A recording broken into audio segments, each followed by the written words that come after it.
বয়ান করব, এখন করলেও করা যায়, কিন্তু মনটা খুব খারাপ,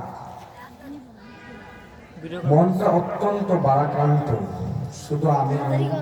আমার এই সোনার বাংলাদেশের লাল সবুজের পতাকার যতগুলো যুবক আছে,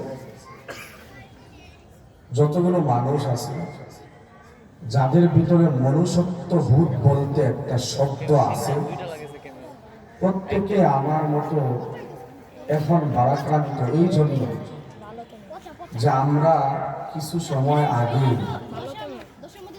আমাদের এক তরুণ যুবক, যার চোখের দিকে তাকিয়ে, যার মুখের শব্দের দিকে তাকিয়ে শুনে আমরা লক্ষ কোটি যুবক নতুন করে বাংলাদেশকে সাজানোর স্বপ্ন দেখেছি, এমন একজন যুবক আমাদের প্রিয় বড় ভাই উসমান হাজি ভাই দুনিয়া থেকে চলে গেছে। আমাদের প্রত্যেককে এই দুনিয়া থেকে চলে যেতে হবে, আমরা জানি এবং আমরা এটা মানি, বিশ্বাস করি। কিন্তু এমন কিছু মানুষ যারা দুনিয়া থেকে বিদায় নিয়ে প্রতিটা মানুষের চোখের অশ্রু ঝরে, এবং প্রতিটা মানুষ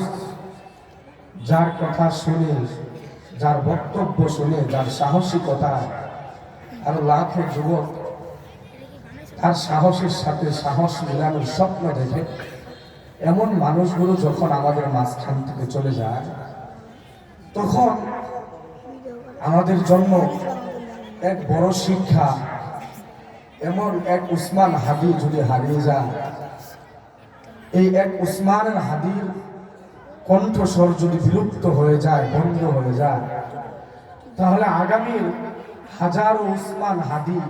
এরকম সাহস নিয়ে কথা বলতে চিন্তা করবে, দ্বিধাবোধ করবে যে আমারও না জানি এমন অবস্থা কখন হয়ে যায়। সেজন্য